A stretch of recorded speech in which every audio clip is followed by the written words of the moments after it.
Hi, this is podcast number 9, and my name is Mark, as you know, and I'm trying to interview as many people to talk about love and love-happy and different walks of life, different opinions. Now, I'm here with a person I've met in the airport. His name is Jose. And he's on his way to El Salvador. Yes. He's an American citizen now. He came to America. Well, let me ask Jose, what year did you come to America? I was coming 1982. 1982. And did you come with family or just by yourself? No, just myself and my brother. That's it. The two of you came together? Yeah, come together. How was your journey? What was your journey like? How did you get here? Did you go to Mexico, up through America? I was past the river. The river? You know, yeah, illegal in that time. Okay, well, you're legal now, so it doesn't matter. Now I illegal because when I was coming, the president is Reagan. Reagan. And Reagan, he gave it the opportunity for everybody, give it the paper, you know. And that time we fixed it, and I received the permit for staying in North America. Right. And after we received the temporary permits, and after we received the green card, and I hold on my green card maybe 22 years, and I fixed my citizenship in 2016. You know. Right, but you did come here illegally, but you got lucky when Reagan, a Republican, like Trump, actually helped you. Well, Trump ain't not give me the help and nothing. So you don't think Trump is like Reagan? I don't care what they do, but I am sure I am legal. Know how the problem. Right. Well, let's talk about the Trump right now, because he's a controversial person. He's a person that most Hispanics hate. Now, I'm half Mexican and I'm half Arabic. I don't hate President Trump. I actually like him because he's different, and I think that he does make a lot of mistakes. Yes. But I don't think that he's against the Hispanic people like the media presents it. I watch the Hispanic news, Noticias y Univision, and I see how they're kind of painting the picture for everyone that Trump is a bad guy. But from what I saw yesterday, what happened is that he's trying to give DACA kids a chance if they were born here. But you don't believe him. No, I don't believe in him, you know. You don't believe him. I love your opinion. I don't know. He say today something, and tomorrow he change it. Yeah. I don't know. He confused. I don't know. You know. Do most of the people here really have a fear of Trump, or do they despise Trump? Do they hate him, or are they just afraid of him? Muy miedo, or they just don't like him? No, I'm not scared nothing. Right. So you're not scared, but you don't like him. I don't like him. Right. But I'm not scared because why I scare him? Right. No. Why? What about the people that you work with? So I know that, me being in the construction industry, I work with mostly Hispanics. Most of the people that I know are from El Salvador, Mexico, Guatemala, Honduras, and they're good people, and we work good together and safely. You asking me, Mark, a lot of people Spanish is coming here. I think, I don't know, a lot of people don't understand, but the history is everybody coming illegally here, except the American Indian. Right. They was owner. Right. And same thing with us. It's same people. Us, all American is same people. Right. You know, but right. So you think everybody that is in America came here basically illegal? Illegal, yeah. And then illegal now, but they was the ancestor. They was coming illegal, and they fixing here. Right. But the Irish, the Italian, the Germans. Yeah. Everybody kind of played the system. And I think yes, and I think at that time that something group, the different countries, they fighting for maybe Italy. You know, you remember the history. Yeah. So now we have the problem in Spanish with the people white. But the very important, everybody do something, work, and everybody grow the country. Right. No problem. Right. Well, I think that's a good point. So let's talk about your life in particular. Were you married when you left El Salvador? Yeah, I have my wife. No, but when you left many years ago, were you married then? Oh, no. I know what's coming. When I stay here, and sometime when I go my country, I get my wife. Right. You know, when I was have a 40, 42, 40, 43, something like that. So when you were 42, 43, you met your wife. After you were legal, you were able to go back to El Salvador. Not legal no more. No, you're legal now. I am. But when you became legal, you went back to El Salvador. You found a wife. Well, let me tell you something, Mark. Yeah. When I was go to my country, the first time I was fixing my paper, I know what's have the problem. Okay. When I was not have the fixing my paper, never I go out. Yes. I stay here inside. Right. 10, 11 years, I was illegal. Right. When I was given the chance, the opportunity, Reagan, we fix it. Because some priest, he died now from Spain. He gave it the helper, us. ¿Qué es el nombre? What was his name? Manuel Hernández. Manuel Hernández. Manuel Hernández. ¿De qué iglesia? Which church? Catholic. Catholic? In Long Branch. In Long Branch, okay. Yeah. So he helped the people. He was from Spain, and he helped them get the papers and so forth. Yeah. They give it a lot of people helper, and I know him because I assisted the mass in that time, and he know me, you know, and my brother. And give it, Jose, come on, I give it the helper for you fixing the paper. Don't stay over there, don't sleep, come on. Okay, you know, he's a nice, beautiful person. That's beautiful. That's nice that he helped you. I mean, everybody does try to help each other. It's a great country, and we have civility. It's safe. There's no problems. I have a question. How does everyone survive? It seems like many people come here without a wife or without a husband, and is that population single and looking? How does the culture survive? Do they leave husbands behind? Do they leave wives behind? And what happens? What's the dynamic? What happens when a married man leaves his wife in Guatemala, let's say? Yeah. What is the lifestyle that he leads here? How does he survive? You can be honest. Well, it's hard. Yeah. You took it like that, right? Yeah. It's hard because we live with the family over there, and we come and we try for making the money. I work. We looking for the work. Everybody. I don't know what happened to Mr. Trump. He say a lot of criminal. It's a lot of people working hard. If they give it a chance, the people give it the opportunity. They put to work, and they port the country a lot of, maybe they send it in a farm, something like that, you know?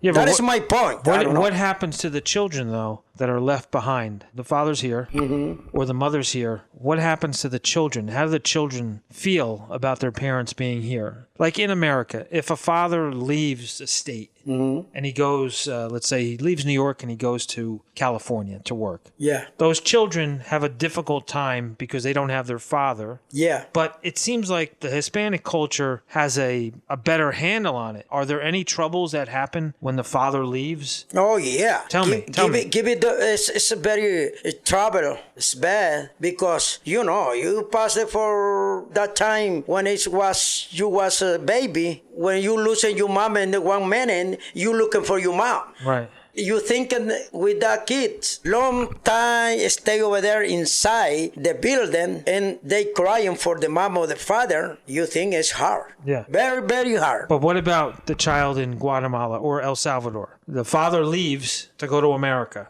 What happens with the son or daughter in El Salvador? In El Salvador, yeah. It's hard because they don't listen to me or not listen to the father or mother in case the mother stay here and they send the money, help her. And when we talk it, they don't want to listen to the parent, you know. Do you think that's a big problem? Of course, it's a big trouble because it's we don't know how do they do. And now my country, the Central America, 3 countries, El Salvador, Guatemala, and Honduras, it's a lot of gang. Right. And the gangs, they talk it in a school or in different place. The gangs go over there and they want to talk it and take it and put it inside the group, a criminal group, you know. And we don't know if the parents stay working here. We don't know what happened over there. Right. And they said, when we talk, and he said, no, father, it's okay, everything good, but we don't know. You know? It's hard. Very, really, really hard. So 32 years ago, when you left El Salvador, were there a lot of gangs there? Were there many gangs in El Salvador? 30 years ago. No, nothing. 30 años pasado. No, nothing. The problem is started when I don't remember the president here. Clinton? No, not Clinton. I think George Bush? George Bush. Senior or I junior? don't know the father or son. Son, I yeah. don't know, remember. But some president, they is allowed again in California. And that president, they take it and they put it back in El Salvador. When they put it, a lot of guys, gang. Deport. They put it back at deportation to El Salvador. They started, the gang is Infestation, like a... they're looking for the kids, Yeah. Started for talking and put it inside to the group, Right. That is grow and grow. When it's the government in my country, it's very nice the business. I don't know how they put, but this president North American, they give a helper for cash it for Militaria? no, for helper for control the gang, Oh, okay. But they send the money. The big problem is the president in El Salvador, they take in the pocket. They take it. They not doing nothing. Now, they give the government in El Salvador now, they give a help for gang because they have a business. Right. For this president, they give a help, Right. So the corruption in El Salvador... Corruption very Very bad. now. So it's really, what you're saying is George Bush, senior or junior, created the problem. I don't know, remember. One of the Bush presidents. Yeah. Created the problem because he sent gang members from America home back to El Salvador, and then they started looking for students and young people that needed to have some connection. Yeah, connection for put it inside it. So, Jose, the reason why I asked you to sit down with me is because I know you're very intelligent. I consider you a very intelligent man. Well, if you say... You're well-dressed, you're in the airport, and you're on your way home, so you know a lot about the world. You know more about the world than most people because you're in El Salvador and you're in America. You don't think that the migration of fathers and mothers from El Salvador, from Mexico, from Guatemala, from any country is Latino. Right, any Latino, any country, let's say Any Chinese, country whatever. Latino, okay. When they leave their children behind, you don't think that has any effect on the current status of gang formation? Affected. It's It true. does. It's true. It has a Yeah, it has because an effect. they know how the control for the parents. Right. They have a liberty. So it's like a catch-22. So this President Trump, he sees that gang creation. And even though you, as being a 65-year-old man who's been here a long time, is it possible that he sees what you see? The same thing? You see the gangs forming in El Salvador? You see the gangs that could he see the same thing as you see? I can tell you the truth, because, for any group, the filter, some people good, some people bad, Yeah. That is true. One Mr. Trump, all the group is someone people nice, beautiful people, someone bad, some so bad, Yeah. And that it's normal. But mostly people, Spanish, coming here, They have hard workers. hard work. They do dangerous jobs. I think that Mr. Trump, he give the opportunity a lot of people. Should he give the opportunity to everybody? For everybody. But they put now, a lot of people, they need a helper. Yeah. And what happened? We have the problem because not have the best of all everything for us. But maybe pretty soon it's hard. Maybe we pay more expensive everything because now we have this problem. How big are the gangs in El Salvador? When you go home, there's no problem by your house. No, but because if I know old man, I not doing nothing, I walking, but no, except we don't have the problem, Right. Sometimes because they want to rob, or maybe when they say, hey, sir, you can give me help, maybe you say, no, why? Yeah, give me $5. No, I can't be, I know, give me $5. If you know you don't give me $5, maybe more, I kill her right now. Oh my God. They put the gun. Right in your face. Again. In El Salvador. Yeah. In Salvador, Guatemala, and Honduras. But you know why? It's the corrupt, the government. It's coming now. Before you remember, I tell you, it's coming new, different president. I hope it's coming. It's nice. He created a lot of jobs in El Salvador. He said, they save my country for the gang. And they think they have the plan very nice for the people. How can they stop the gangs in El Salvador? How can they stop it? How can they clean up the country? Well, clean as maybe it's coming one president honest, Honest president. And honest, maybe we have now because Najib Bukele, he wanted work for the people. What's his name? What is his name? Najib Bukele. Najib Bukele. You see, I explained to you here in my country that I saw when you coming over there. At the airport, yeah. No, when you come in the job, inside the truck, and I watch it like that. Yeah. Because I like it, I want to know. He sing what he do. He want to do it, and because in my country, it's a beautiful country, you know. Oh, I heard him speaking. Yeah. He's very passionate. Yeah, but he want to make one aeroplane. You have your phone with you? Do you have your phone? I want to hear what he had to say. Oh, yeah. Maybe you can translate. Uh-huh. Yeah, I think it's very good, and we can all listen to... He speaks very well English, you know. Because I found that he was very passionate when he spoke. And his name is Najib. Najib Bukele, yeah, you see. Najib Bukele. Najib is not a Hispanic name. It's an Arabic name, no? Yes, Israel, but he born in El Salvador. The father and mother, the grandparent, they was coming in Israel. But he say, I am Salvadorian. He born in El Salvador. The father and mother born in El Salvador. Mm-hmm. He born too. Yeah. This is the corrupt. Mm-hmm. Let's hear Najib speak. Yeah. When you have a chance. Let me see. So this is fascinating. I had no idea the influence of the Middle East in countries like El Salvador. It's fascinating to me. And it's fascinating that they're going to bring honesty and try to eliminate corruption in the gangs. Yes. Do you have a lot of people from the Middle East in El Salvador? Yeah, a lot. The Syrian. But they stay over there a long time, you know. Oh, yeah? Yeah. Lebanese. Italianos. Nice. Yeah, a lot of different countries, you know. But the people exactly over there, Indians. Me, I am Indian. Right. It's a lot too, but we going together. But the problem is they wrong. Yeah. Oh man. I don't find it, man. You know, my situation is that my mother is Mexican, and her family always occupied the area of New Mexico. Yeah. They were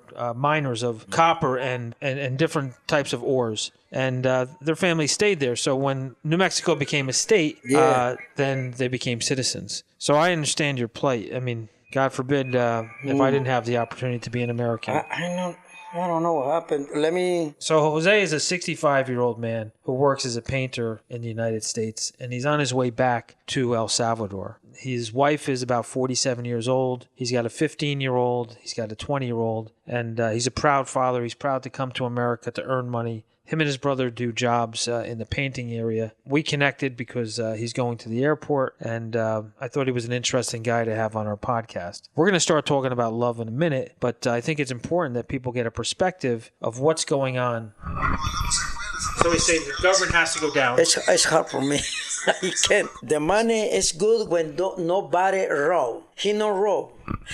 When he was the mayor, he was the mayor in 2 cities. Yeah. He make it the difference. He doing a lot of building renovation. He creation a lot of work. Right. In one town, very little town, he put the water because the water for the shower. Yeah. They know what's happen when it's the arena. Mm-hmm. Sand, right. And he do a lot of job. He creation a lot of job. Right. So he's a job creator in El Salvador. Creator. Now the president, he want to do it whole the country, make it the highways. He the project have the one trend. We don't have the trend right now. Right. In my country. But so he wants to do infrastructure. Infrastructure, yeah. Infrastructure in El Salvador. Yeah. He want to do it. He want to do it. A lot of project, that is good for the people. He said, I don't want to. Najib wants to do it. Najib Bukele. What about the other guy? What is No, they want to just talk blah, blah, blah. Who is the person who's the president now? Now it's the FMLN. FMLN. It's the gorillas. Okay, the gorillas. The gorilla, yeah. And but they don't make nothing. All right, so Najib, no offense, sounds to me exactly like Donald Trump sounds. He wants to build infrastructure. He wants job creation. He wants a good economy. Yeah, but the Najib Bukele is communication for everybody. Know how the problem, He no offended nobody. If he do it, he speak very well English. Right. He speak I don't know how many language. I think 3 or 4. I don't know. But he coming here in Washington. He coming a lot of time here, man. New York, because he want to talk with the people Salvadorian for talking and give it the bottle. Right. Get the votes. Everybody we give because I going with him. Right. When I go I will go my country. I give my country because I not losing the two citizenship. We keep it. Right. Who did you vote for the last election here? For this Past time, election, who did you vote for? Did you vote for Clinton? Or did you Yeah. vote? You voted for Clinton? I voted in my country. No. I know when you go to your country, you're going to vote. But we just had an election when Trump got elected. Did you vote for Clinton or did you vote for Trump? Well, I tried Clinton. You voted for Clinton. Yeah. That's good. Well, Clinton got your vote. Yeah. Good. All right, so let's move on to a better subject. All right. Let's talk about how can we get the people that are here, the single people that are Hispanic, okay? How can we get them to find love here in America? What's the solution? I mean, right now...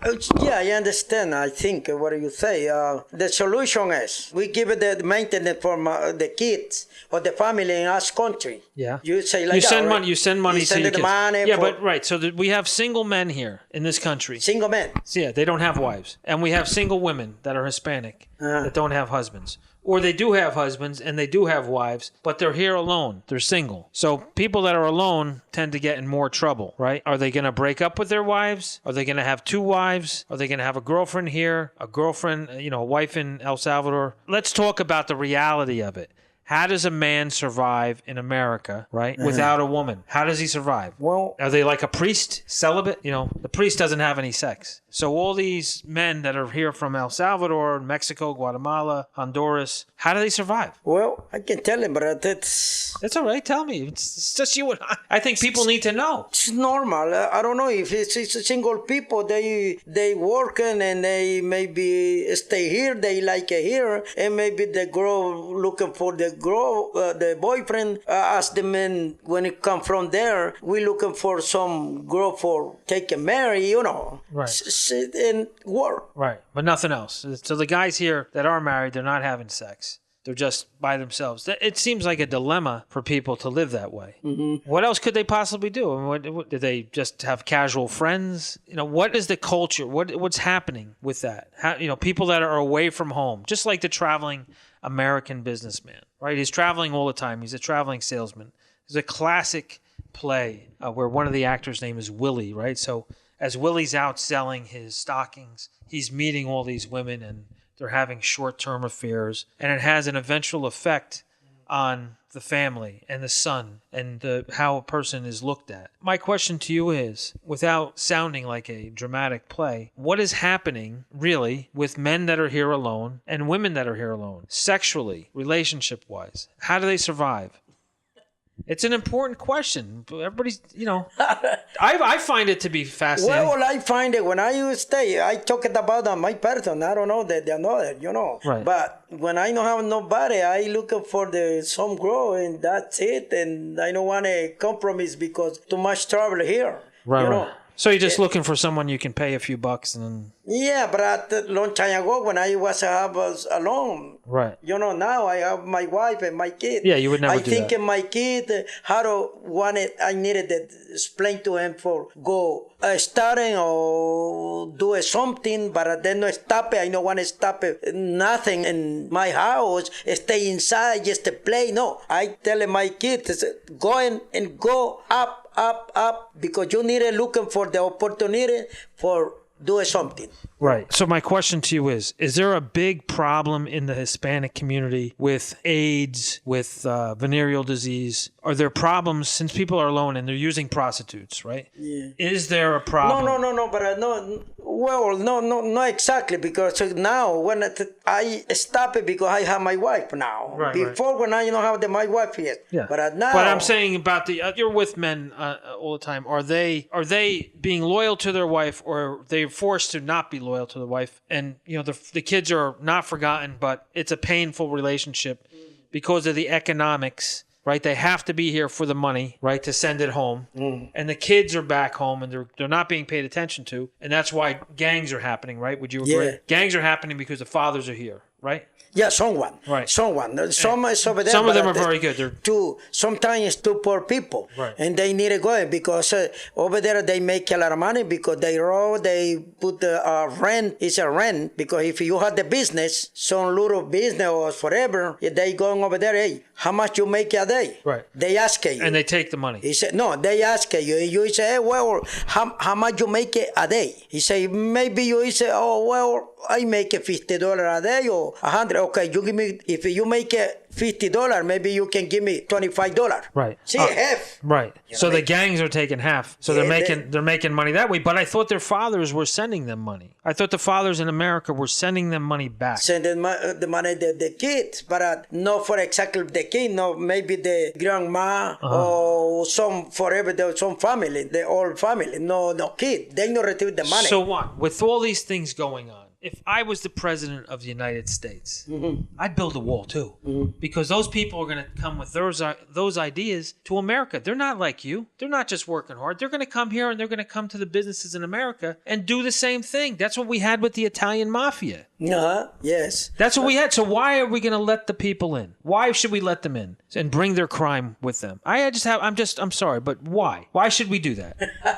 Well, I can tell you because it's a lot of, if you ask me, a lot of people is coming, they do a bad people sometimes, you know? Yeah, so it's a dilemma. And if you were Donald Trump, you'd probably be totally different. Of course you're not Donald Trump. You don't look like him. He's got more hair than you. But if you were in charge of this country, what would you do? This is your opportunity. Tell me what I should believe. We're both Hispanics. Yeah. What should I believe? Jose, help me. You know what? I don't have my mother. I don't have a real touch with the culture. Tell me what I should believe. Knowing that these troublemakers are coming from other countries that go to businesses and say, hey, give me half the money. What should I believe? Should I believe that there should be open borders? Everybody come in? Or should I be a little bit poco miedo? No, I know how that nothing is scare. Okay. I know how it's scare because I repeat again, some people is good, some people bad. Same thing here inside. Inside is a lot of people bad. Oh, yeah. They go to the New York. It's a lot of guys that go rob in some storage, rob everywhere. If you walking, they put some knife or maybe gun. Hey, give me your money. They rob you business car, your credit card. You know, it's a lot of trouble over there. You can scare in New York. So we're going to end the conversation here. I love you, by the way, Jose. Who's tougher, the criminals here or the criminals in El Salvador? Who's más fuerte, more strong? Who's tougher? Well, it's... If they were in a fight, who would win? I don't know how to explain to you because in my country it's corruption, the government, but here it's a lot of guys. But for example, the Cucucan, this is bad for people Spanish too. Yeah. Forever, if you speak English, you born here, but they see Hispanic or forever no Catholic, they do something bad. And they are not the rest of the a lot of group bad criminal, and you know wait for maybe you don't have the problem because you stay in United States, but you never know. You go to outside work and you how about that you talking with the people and you talking nice and you say, hey, I hear you, I don't like you, see. And maybe you say, why? Because you respond. You say, why? Because I'm not doing nothing. I work hard. I don't care, they say. You don't stay here, go back, and you, come on. Right. There's a lot of criminal here. Right, so people come here, they try to be honest. Yeah. And then you say, hey, you're working here, get out. Yeah. And then they're angry. They're angry. So, you know, in Manasquan over there and by Acme, it's a lot of guys in a truck or forever in a car. It's, hey, fucking guy, go back in your country. Come on, man. If it don't hurt me, because if they say go back, why we say same thing. Right. If you want to go back in my country, go back to Europe too. Right. So it's a war. It's who gets the territory. So you want to be here. These other guys feel like you take it home. The difference is they come a long time ago, but here, this area. Right. But we born in America. Right. It's America, you mom America, they born America, it's America. Now, it's the area is north, Right, but we're confusing the conversation. What we were talking about was the violence in El Salvador. Is it possible that it could come here? Is it possible that the violent gangs could come to America? No, they go over there. But I can tell you because I don't know, you know. Right. Well, thank you very much for your time. You're welcome. And I wish you a safe trip back to El Salvador. God bless your family. I hope you do have another child. If not, it's okay. No, it's okay. Thank you very much, and nice talking with you. And God bless you. Explain and when I try, because my English, it's better, it's broken, but I try explain. It's the closest I got to the Hispanic culture in a long time, and I thank you very much. Okay, Mark. Thank you so much, and God bless you.